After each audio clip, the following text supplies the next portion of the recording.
The people ask me, are we going to have a recession? And my answer is we might be in a recession right now and not even know it.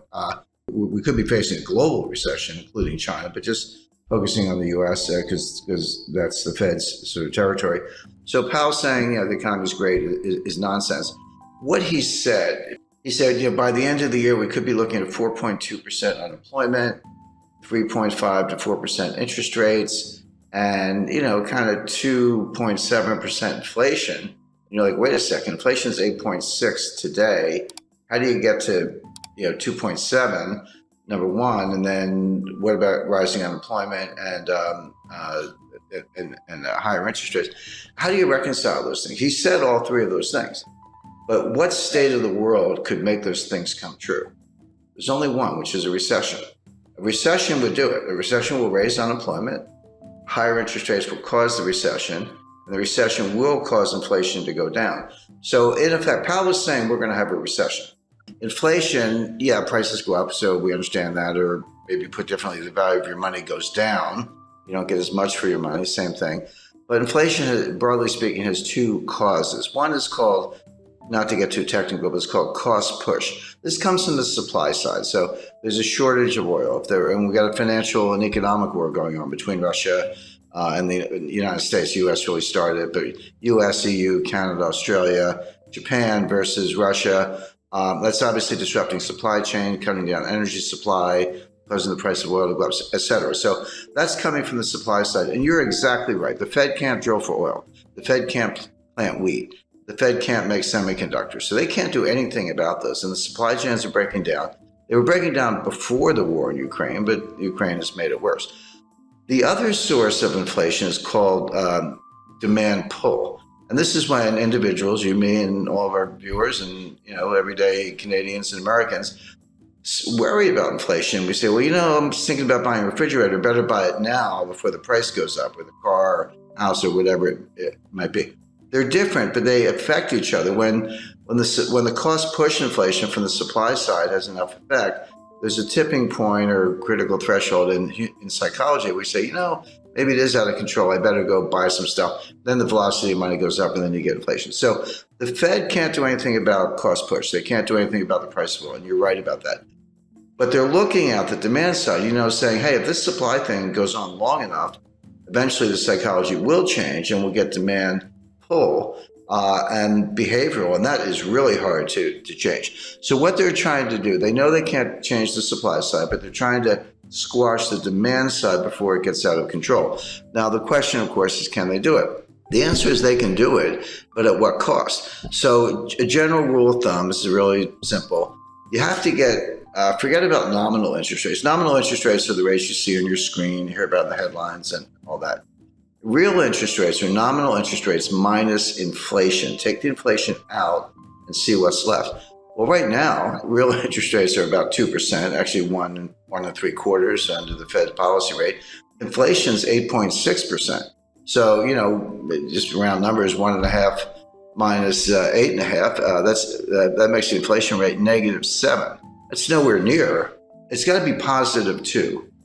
Real rates have to be +2 to squash inflation. Right now, they're -7. So that implies that the Fed has to raise interest rates to 10.5% to get to +2 real interest rates. That's never going to happen. They're never going to get there. They will destroy the economy long before they get there. So the Fed has no hope of squashing inflation from the demand side, as you described, by raising rates, unless inflation comes down for other reasons. So what they're going to do, they're going to keep raising rates, 2, 2.5, 3, 3.5, 4, hope that inflation comes down from 8 to maybe 3, although I think that's a stretch. You could get into positive real rate territory, but they're really far away from it. So I think, by the way, I described what they're trying to do. I should make it clear they're going to fail. The only way inflation comes down, the way we're talking about, is if they trash the economy, a severe recession. If that happens, you say, well, do people still need to put gas in their cars?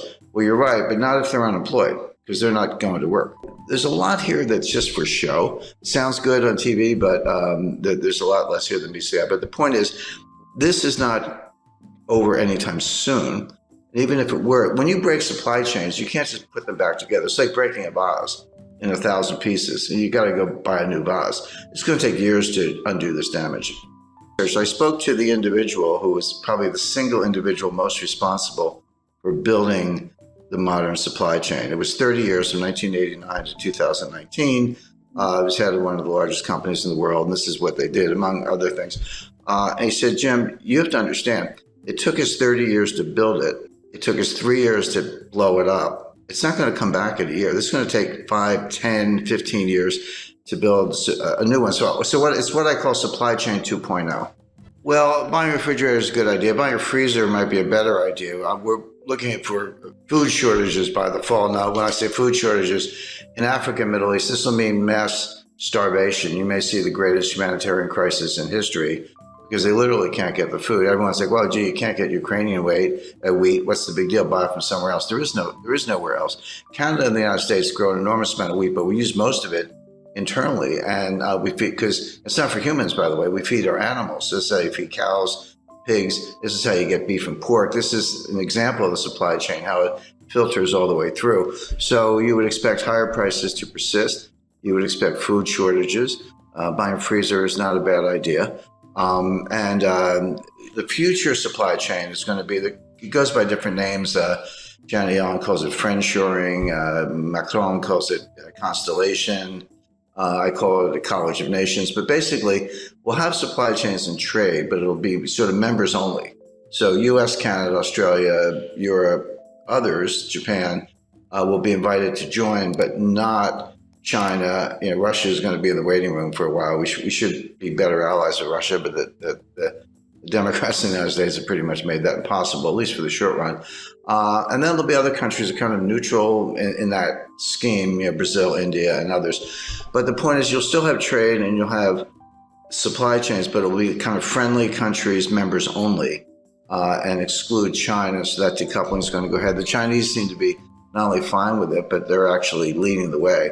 Semiconductor manufacturing is moving back to the United States. The 20 billion of new semiconductor plants from Intel. And why is Taiwan Semiconductor spending over $5 billion to build new semiconductor fabrication plants in the United States? Well, obviously because they're worried about China. We're reshuffling the deck, but none of this stuff is easy.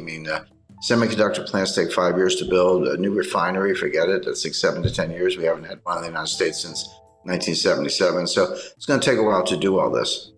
Well, we can do it. So if I said we're definitely going to have inflation, you would know what to do. You'd buy gold, hard assets, land, silver, treasury notes, government bonds, etc.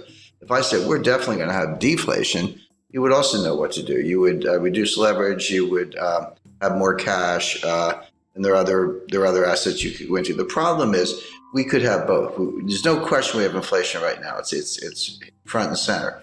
But if the Fed squashes it and causes a recession or worse, you could flip to deflation very quickly. So this is going to sound like an obvious statement. What you want is diversification. Sounds obvious, but most people don't know what diversification is. I see people, I've got 50 stocks in 10 different sectors. I'm highly diversified. I'm like, no, you're not. You have one asset class called stocks. Real diversification, have a slice of stocks, gold, real estate, cash. Agriculture is a good investment. Energy, forget the Green New Scam. That's a joke. Oil and natural gas are going to be around for a long time.